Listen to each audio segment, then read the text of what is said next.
আজ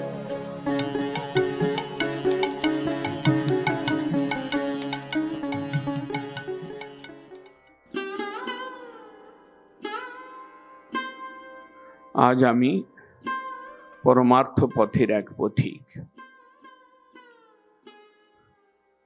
জীবনের শুরুতে দিগ্ভ্রান্ত প্রতীকের ন্যায় কর্ম ফলকে সম্বল করে বিভিন্ন জনিতে ভ্রমণ করছিলাম। ঈশ্বর বিস্মৃতি রোগে দুষ্ট হয়ে বিভিন্ন জনিতে ভ্রমণ করতে করতে কোনো এক অজ্ঞাত সুকৃতির বলে আমি মানুষ জন্ম পেলাম। কেবল মানুষ জন্ম নয়, এক ভক্তের গৃহে জন্মগ্রহণ করলাম। ক্রমে বড় হয়ে জ্ঞান লাভ করে বুঝতে শিখলাম যে কর্ম, জ্ঞান, যোগ আদি সাধনার যে তুচ্ছ ফল,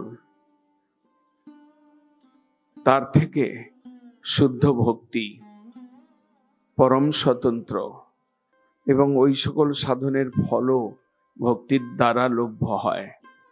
ক্রমে ভক্তিতে রুচি লাভ করলাম, ভক্তি যোগে শ্রদ্ধা লাভ করলাম এবং গৃহে বসেই শুদ্ধ কৃষ্ণ ভক্তির সঙ্গ, সাধু সঙ্গ পেলাম। সাধুরা আসতেন বাড়িতে, বৎসরে একবার করে তাদের দর্শন, তাদের শ্রীমুখে হরি কথা কীর্তন এবং তাদের হরিনাম প্রচারে আকৃষ্ট হয়ে ক্রমে আমি কৃষ্ণ ভজনে লোভযুক্ত হলাম। জগতে বহু প্রকার গুরু রয়েছে, বহু প্রকার সম্প্রদায় রয়েছে, ক্রমে বুঝতে পারলাম।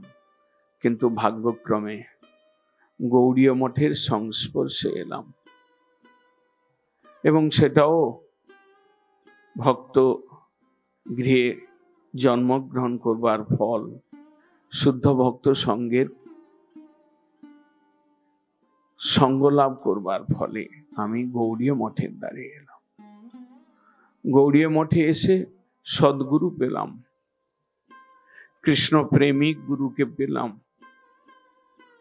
দিব্য কৃষ্ণ ভাবময়, কৃষ্ণ চেতনাময়, কৃষ্ণ প্রেমিক, কৃষ্ণ দর্শন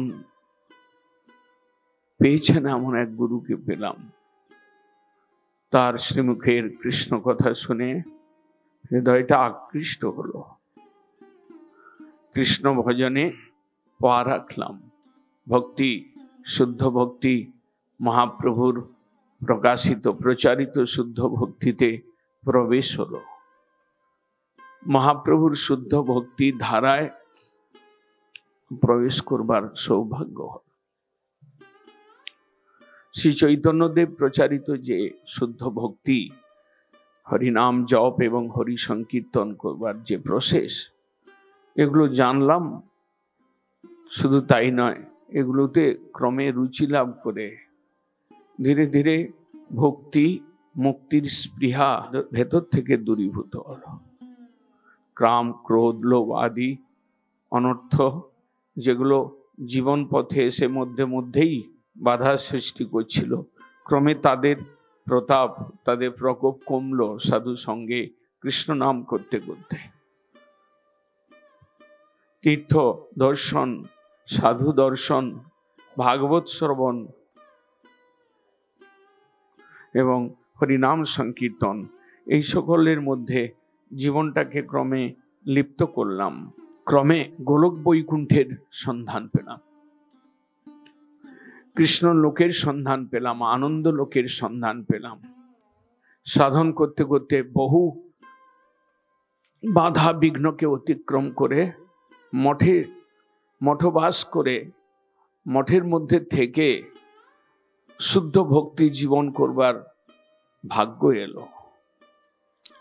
হরি কথা, হরি সেবা এবং হরি কীর্তনময় গৌড়ীয় মঠ জীবনটা সেই মঠে প্রবেশ করে ধন্য মনে করলাম। ধীরে ধীরে কৃষ্ণানুশীলন করতে করতে ভক্তিপথে অনেকটা নিষ্ঠা রুচি লাভ হলো। যখন আরো পরিপক্কতা এলো, তখন সেই যে আমাদের গৌড়ীয় পরম্পরার বিষয়ে, এই যে একটা শুদ্ধ পরম্পরা, শুদ্ধ ভক্তির পরম্পরা, এই পরম্পরার যে সৌষ্ঠব, এই পরম্পরার যে সুন্দরতা, এর যে গভীরতা ধীরে ধীরে অনুভব করতে থাকলাম। আজকে আমি ভগবানের নিকটের জন, ভগবানের কাছে এসেছি, ভজনে পরিপক্কতা লাভ করে ভগবানের কৃপা অনুভব করতে শিখেছি। এই জগৎটা যে ভগবানের সৃষ্টি, প্রত্যেক সৃষ্ট জীবের মধ্যে যে ঈশ্বর রয়েছেন, সেই ঈশ্বরই যে আমাদের ভেতরে অন্তর্যামী রূপে বসে রয়েছেন। তিনি যে প্রেমাস্পদ, তিনি যে একমাত্র প্রীতির বিষয়, তার ইন্দ্রিয় তৃপ্তির জন্যই আমাদের জীবন। সেটাই যে জীবনের সর্বশ্রেষ্ঠ কৃত্য, হরিতোষণ, হরির ইন্দ্রিয়ের তর্পণ। এর উপরে আর কোনো কথা নেই। এটা জানতে পেরেছি শুধু নয়, এটা গৌড়ীয় সম্প্রদায়ে এসে, গৌড়ীয় মঠে এসে এটাকে অনুভব করেছি এবং এর মধ্যে আত্মনিয়োগ করে এখন জীবনে অনেকটাই জীবনকে তৃপ্ত বলে মনে হচ্ছে, সুখী বলে মনে হচ্ছে। এই তৃপ্তি, এই সুখ, এই আনন্দ দানের পেছনে, এই আনন্দ লাভের পেছনে কার কৃতিত্ব রয়েছে যখন জানতে পারলাম যে গৌড়ীয় মঠের স্রষ্টা ভক্তি সিদ্ধান্ত সরস্বতী গোস্বামী প্রভুপাদ, কৃষ্ণপৃষ্ঠ এক মহাজন, কৃষ্ণ ভক্ত এক মহাজন, কৃষ্ণ দাসত্বের স্বীকৃতি দানকারী, সংসারে মায়ার কারাগারে ভ্রমণরত জীবকে যিনি কৃষ্ণ সম্বন্ধ বিজ্ঞান প্রদানকারী, যার কৃপায় এই গৌড়ীয় মঠকে আমরা পেলাম। আজ তার 150তম বর্ষপূর্তি, আবির্ভাব তিথি আমাদের কাছে এসে পড়েছে। আজ তার স্মৃতি পথে তার কথা, তার করুণার কথা, তার দয়ার কথা অনুভব করতে পেরে নিজের জীবনকে ধন্য মনে করছে। আর শুধুই মনে হয়, যদি গৌড়ীয় মঠ না থাকতো তাহলে শুদ্ধ ভক্তারাম, শুদ্ধ ভক্ত সঙ্গ, শুদ্ধ কীর্তন এগুলো কোথায় পেতাম? এগুলো সংস্পর্শে এসে জীবনকে শুদ্ধতায় পরিপূর্ণ করে কি করে কৃষ্ণ ভক্তির সন্ধান পেতাম? কৃষ্ণ প্রাপ্তির আশা কে আমাদের জাগিয়ে দিত যদি প্রভুপাদ না আসতেন, যদি প্রভুপাদ এই গৌড়ীয় মঠের সৃষ্টি না করতেন?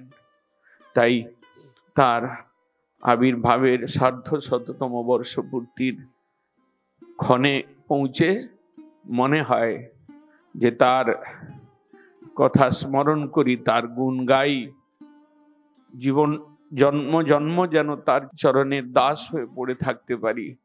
জন্ম জন্মান্তরেও তার কৃতিত্ব ভুলবার নয়, তার ঋণ শোধ করবার নয়, তাকে শত শত বার, অনন্ত কোটি বার তাকে চরণে প্রণত হয়ে তার গুণ গাইতে ইচ্ছা হয়।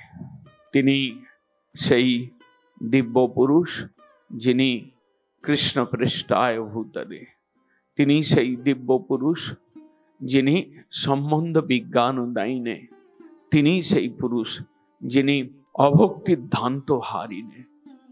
আজ তার চরণে প্রণত হয়ে শ্রদ্ধাঞ্জলি জ্ঞাপন করে তার স্মৃতি নিয়ে এই ক্ষুদ্র জীবন, এই নিকৃষ্টতম জীবাধম কৃষ্ণ প্রাপ্তির আশা নিয়ে তাকে স্মরণ করছে। তিনি জয়যুক্ত হন, তিনি বিশ্ববাসীর কাছে তিনি পরিচিত হন, সমস্ত গৌড়ীয় ভক্ত, গৌড়ীয় সমাজ তার শতমুখে তার জয়গান করুক, আমি এটাই আশা করি, প্রার্থনা করি। বাঞ্ছা কল্পতরু।